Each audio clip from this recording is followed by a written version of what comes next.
Breath of the Wild is a game I wanted to take my time on, hence I took about 3 months to beat the game. However, I need to admit I wasn't playing Breath of the Wild that entire time. Persona 5 does exist too, and I have been playing that a lot.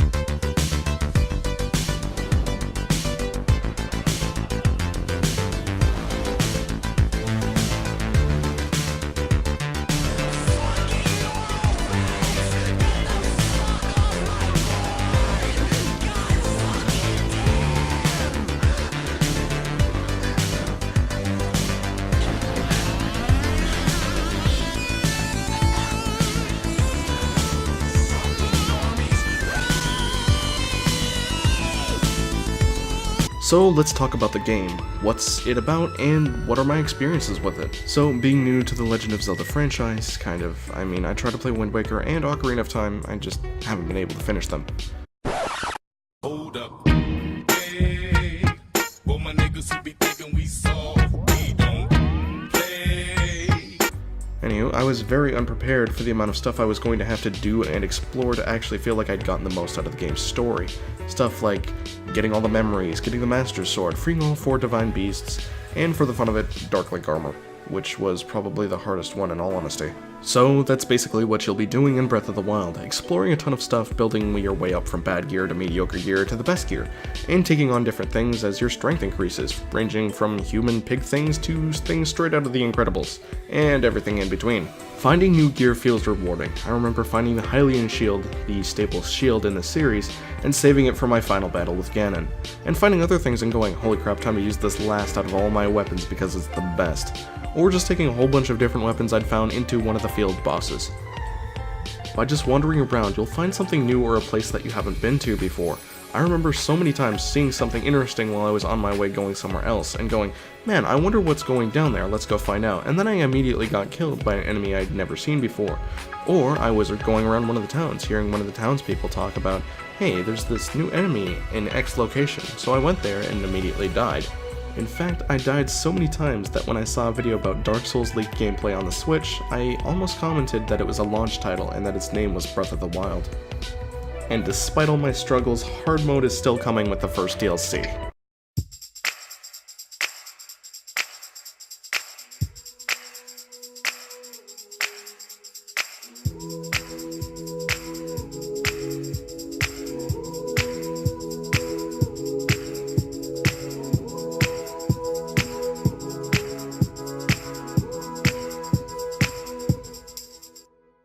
I can't believe you've done this. So, combat then. Combat is something that takes practice and skill to get good at.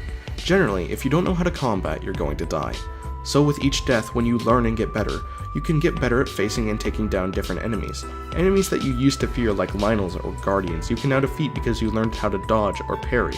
I love the combat, and it is probably one of the best combat systems that I've played with in an RPG.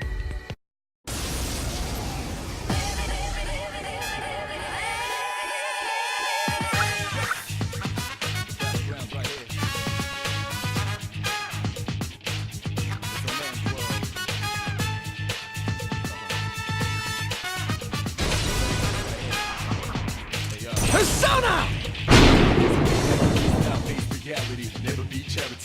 So, I've talked a lot about what you can do in the world, but not a whole lot about the world or how big it is. Well, as for how big it is, let me just kinda show you. The world is amazingly huge. Basically anywhere you can see, you can go. With the exceptions of when you reach the edges of the world, but I've only ever reached one of those in my time playing. I never found the 3 other corners. That just shows you how big this game is, and it's incredible. Like, I've never seen this immense size in a world in a mobile game before. It's amazing. So you'll have tons of stuff to do and explore. It's that big. So now I'm going to kind of talk about what happens in the beginning sections of the game, and later I'll dive into the story a little bit more. This is me talking about what happens in the beginning of the game, and I'll give you a heads up when I go into the spoiler territory with the memories and stuff like this. But this doesn't go too far into the game, so I'll let you know again once we get into spoiler territory that's more severe.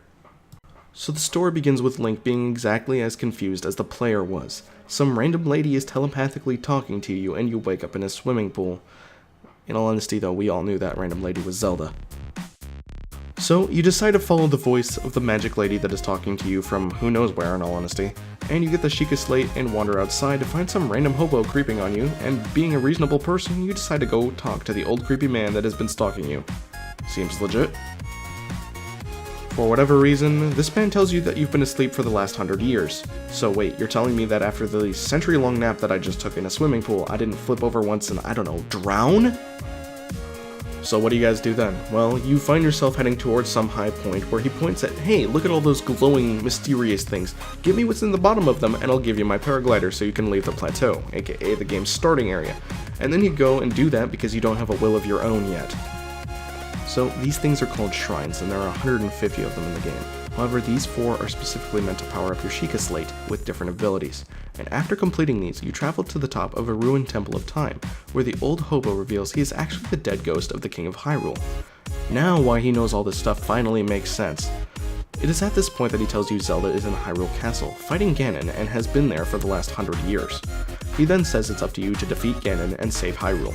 He then gives you a pointer and says, hey, you should go down to Kakariko Village. That's basically it, and then he just kind of poofs off. So off to Kakariko Village we go. This is where we meet another character named Impa, who helps you with memories and different things with the game. And that's really what I'm going to get into with the beginning sections of the game.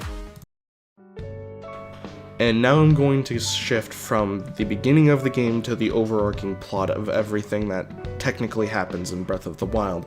So this is going to spoil most of the memories and basically what happens endgame and after. So if you're serious about Breath of the Wild, you want the memories, you want to have the full experience and not have it ruined for you, I suggest skipping over this part of the video.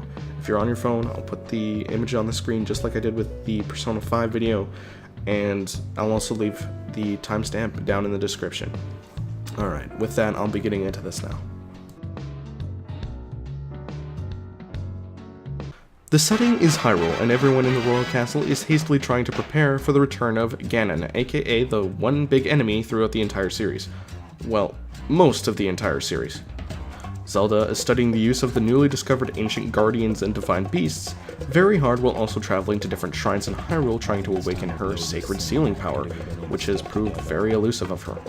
Her dad is very disappointed that she hasn't awakened to it and is ordering her to work double time, which is practically quadruple time. She was already working double time to awaken the sealing power.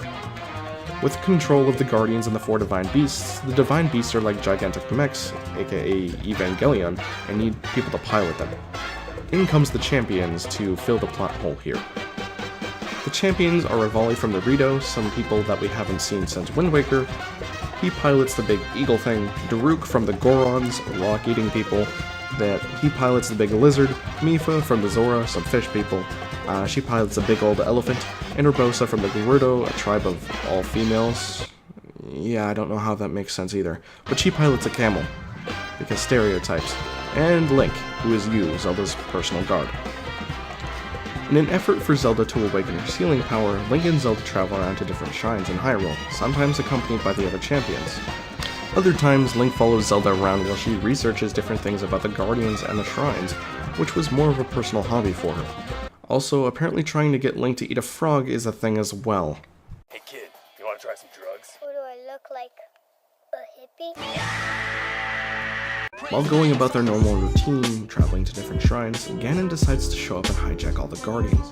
The champions rush to pilot the Divine Beasts, but are then killed by Ganon. I'm a snake. I'm a slithery little sneaky snake. Link dies defending Zelda from Guardians that had turned against them. However, moments before Link's death, Zelda pulls a Deus Ex Machina and awakens to her sealing power. After his death, Link is taken to the Shrine of Resurrection, and then Zelda seals the Master Sword and entrusts it to the Great Deku Tree.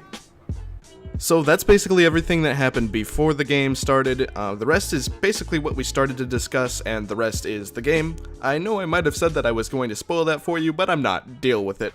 So what did I take away from Breath of the Wild then? Well, besides its amazing story. Well, it's that completing optional quests and doing things outside of the main story can really add to the experience. See, I'm a person that really sticks to the main story, and that's it. However, actually going around and finding the memories, and even going and getting the Dark Link armor, really added to the experience of the game for me. So, going forward into games like Dishonored 2 and Prey, I'll be on the lookout for different things I can do, exploring the nooks and crannies. I got the special edition of Breath of the Wild, even though GameStop told me it was the Master Edition I had pre-ordered. Whatever. I do believe just the game was well worth the price that I paid for the entire special edition, $100. Not to mention all the Coolio goodies I got with it. I'm all for Coolio goodies, it's sort of an unhealthy addiction that I have. I don't know how playable Breath of the Wild is on Wii U, but if you're thinking about getting a Switch or have a PC that can be decent for emulation, I recommend buying Breath of the Wild and playing it through. If you're going the emulation route, please pick up a copy of the Wii U version before playing. That way you still give your piece to the developer.